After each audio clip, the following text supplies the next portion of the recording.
Amis de la pleine santé et des matinées ensoleillées, bien le bonjour. Ce matin, on va parler des conflits anatomiques. Alors, qu'est-ce qu'un conflit anatomique? C'est quand ta morphologie ou la forme de tes articulations crée un frottement ou un désavantage mécanique sur un mouvement donné, ce qui va augmenter le stress articulaire et le risque de douleur ou de blessure. Au niveau articulaire et au niveau des leviers, certaines longueurs de segments, les bras, les fémurs, le tronc, rendent certains exercices ainsi beaucoup plus coûteux mécaniquement, avec plus de contraintes pour la même charge. D'accord?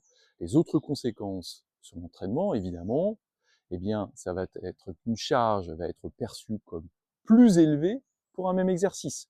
En effet, les segments longs augmentent le bras levier, ça c'est de la physique, et donc le couple à produire au niveau des articulations, ce qui va rendre certains mouvements, comme le squat, le développé couché, beaucoup plus difficiles à réaliser à charge lourde.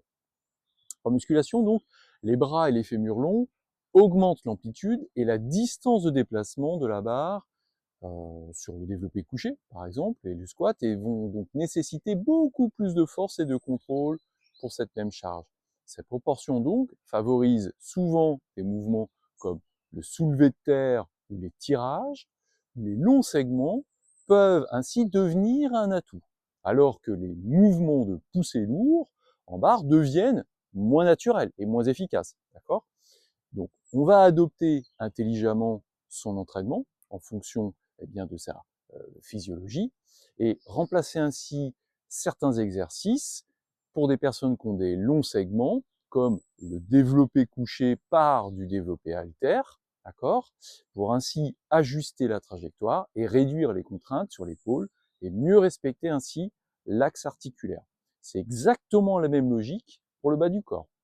Si on prend l'exemple du squat avec barre, qui est assez inconfortable et peut même être douloureux, on va plutôt lui favoriser les fentes, par exemple, ou la presse à cuisse, tout simplement, voire le front squat, qui va ainsi permettre d'ajuster la position du tronc et de mieux répartir les contraintes, tout en gardant un excellent stimulus musculaire. D'accord? S'il y a un message à retenir par rapport à cette vidéo, c'est que vous n'êtes pas nul sur un exercice. C'est peut-être que tout simplement votre structure osseuse, la longueur de vos segments ou la forme de vos articulations ne sont pas optimales pour le mouvement que vous allez réaliser sur la machine qui vous fait de l'œil depuis un moment. D'accord?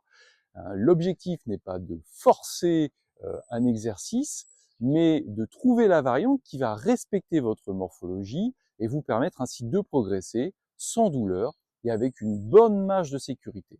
On